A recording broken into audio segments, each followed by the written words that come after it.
Hey guys, Cassie Dunn with the Moving Factory. I apologize, it has been a minute since we've posted some video content updating you on the market conditions, and it has just been an insane month. We've had so many families, about 17, in the process of buying and selling their homes.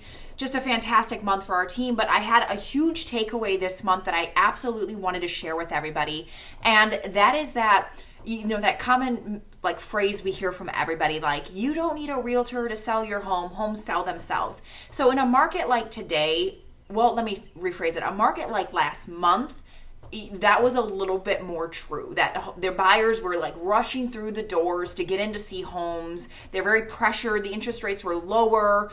They were working their way up. So there was some time constraints where you needed to buy before they went any further.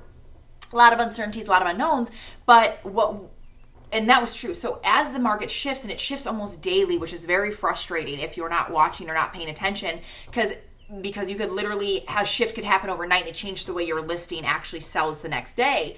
So one of the things that I really wanted to communicate really quickly with everybody is that, yes, facilitating the marketing in order to sell your home is absolutely part of our job. We take it incredibly seriously. We've invested tens of thousands of dollars to learn new and really new and old ways to continue to market and drive your listing to 100% of the population, rather than just the 3% of people who are looking to purchase a home today, where they're searching on the Zillow sites and things like that. So that being said, that leaves this huge other piece of the puzzle that happens during a real estate transaction. And one of our jobs as your real estate professional, as your representation, is to do just that, and that is to represent you as a home seller or buyer. So yes, absolutely, you're a seller in the market. There's a lot of buyers who are motivated for homes. The market's changing, the interest rates are changing, so that means we have a lot of things to look at when accepting an offer.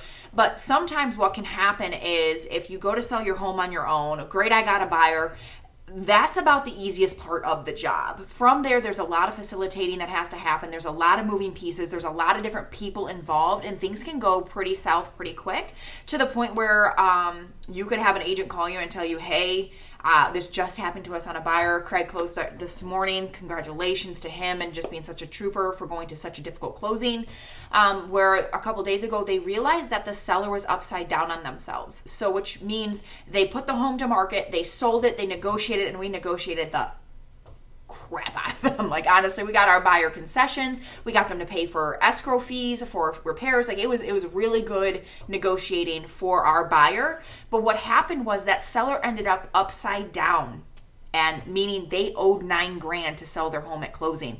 This is what I am talking about when I say it has to do with your representation, and especially if you have an extremely strong buyer's agent like our team. We represent buyers in an incredibly strong way. I think that we position our buyers to not only effectively purchase a home, but also make sure they still get a full representation and the opportunities that they're entitled to as a buyer.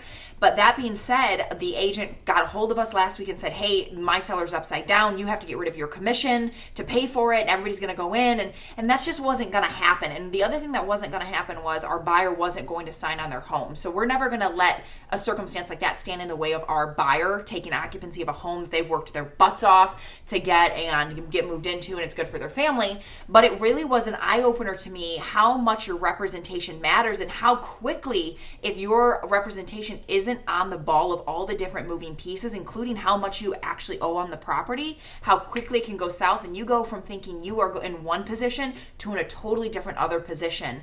And that's a really bad deal, selling a home, having to bring almost $10,000 to closing. So in the end, that agent ended up paying for the mistake that they made.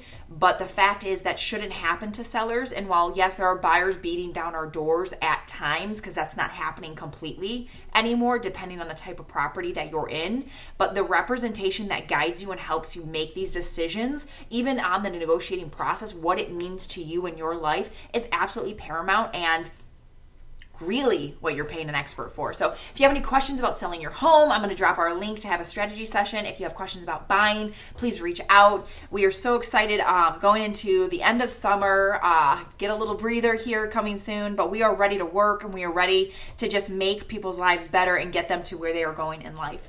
Talk to you soon.